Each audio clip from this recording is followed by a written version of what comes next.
Hello friends, स्वागत है आपका सिनेवर्स में, जहाँ हम फिल्मों का सच्चा रिव्यू लेकर आते हैं अपने ओपिनियन के साथ। तो आज हमारे इस एपिसोड में हम बात करने वाले हैं और रिव्यू करने वाले हैं हाल ही में रिलीज हुई फिल्म 120 बहादुर के बारे में। इस फिल्म को डायरेक्ट किया है रजत शाही ने एंड प्रोड्यूस किया है Excel Entertainment and Trigger Happy Studio में। इस फिल्म की कहानी है एक सत्य घटना पर आधारित 1962 की इंडो चाइना वॉर की वो कहानी जो हम सबको याद है, वो कहानी जो दिल दहलाने वाली है। इसी कहानी को बहुत ही बेहतरीन तरीके से बड़े पर्दे पर लेकर आए हैं फरहान अख्तर। ये कहानी है मेजर शैतान सिंह की। ये कहानी है उन 120 सैनिकों की जिन्होंने बुलंद आवाज में कहा कि हम पीछे नहीं हटेंगे, ये जानते हुए भी कि दुश्मन की सेना हजारों की तादाद में उनकी तरफ बढ़ रही है। ये जानते हुए भी कि उनके पास असला बरामद की कमी है।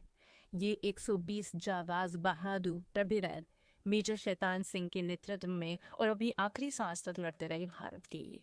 ये फिल्म इसी कहानी को बड़े पर्दे पर लेकर आती है और जोड़ती है इस कहानी को दर्शकों के साथ। दोस्तों, ये फिल्म हमें ले जाती है 1962 में, जहाँ रेजांगला में ऑलमोस्ट 4,000 मीटर की अल्टीट्यूड पर ऑलमोस्ट -45 डिग्री के टेम्परेचर पे कड़कड़ाई हुई ठंड के बीच, बर्फीले तूफानों के बीच मेजर शैतान सिंह और उनके नेतृत्व में 120 अजर जवानों ने लड़ाई लड़ी थी चाइना की मोर देन 3,000 सैनिकों के साथ। और अपने आखिरी दम तक उन्होंने ये लड़ाई लड़ी और अपनी शौर्य का परचम लहराया।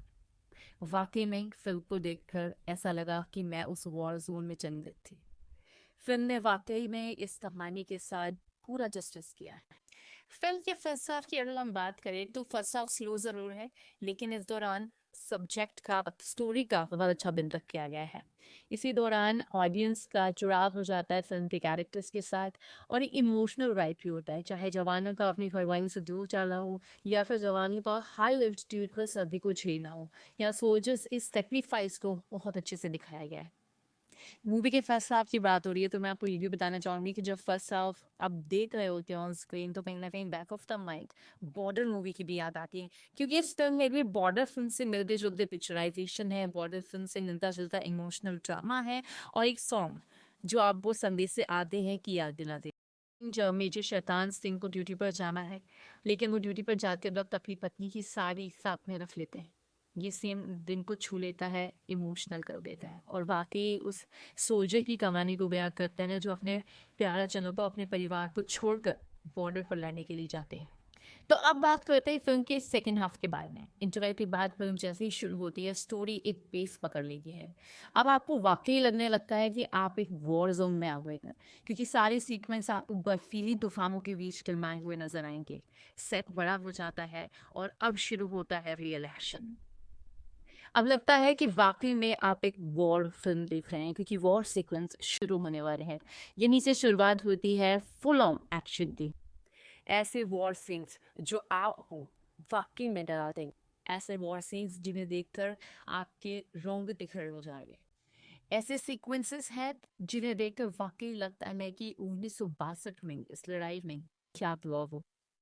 फिल्म में गाने भले ही कम हों, लेकिन इस फिल्म में सारा ध्यान जाता है स्टोरी की तरफ, बैकग्राउंड स्कोर की तरफ और एक्शन सीक्वेंस की तरफ। तो बात करते हैं फिल्म की क्लाइमैक्स की।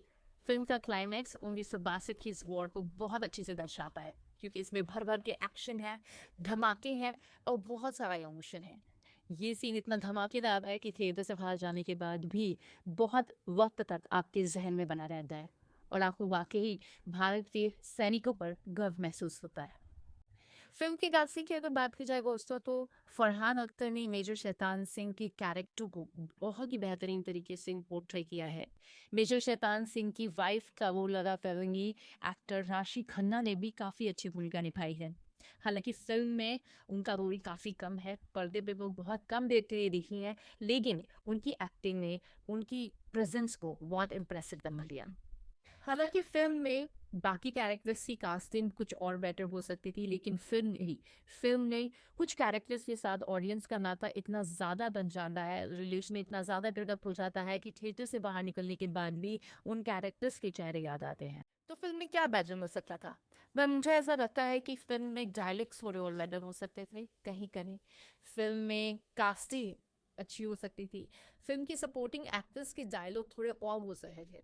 कुछ सीन्स को देख के लगता है कि इमोशंस को थोड़ा दबाया गया है, कम दिखाया गया है, तो वहाँ इमोशंस थोड़े ज़्यादा हो सकते थे। ओवरऑल ये बहुत ही इंटरेस्टिंग कहानी है, बहुत ही शानदार पिक्चराइजेशन के साथ दिल को दहलाने वाली कहानी, इसे तो आपको ज़रूर देखना चाहिए। तो फिल्म की कहानी बहुत ही ज़्यादा इम्प्रेसिव है और बहुत ही ज़्यादा इन्फ्लुएंस करने वाली है।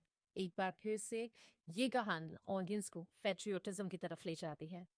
फिल्म में कुछ सीन्स बहुत ही ज़्यादा ब्यूटीफुली पिक्चराइज किए गए हैं, जिनकी जितनी तारीफ की जाए उतनी कम है। फिल्म में कुछ सीन आपको वन टेक भी देखने को मिलेंगे, जो कि बहुत ही इम्प्रेसिव है।